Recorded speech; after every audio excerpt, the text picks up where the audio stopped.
আসসালামু আলাইকুম। আজকে আপনাদেরকে দেখাচ্ছি আরেকটা জিনিস।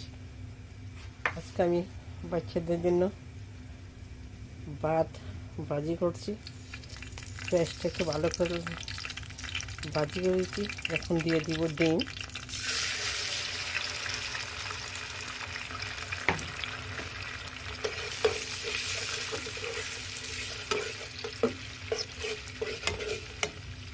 তারপর ধনিয়া পাতা, কাঁচামরিচ দিয়ে দিচ্ছি।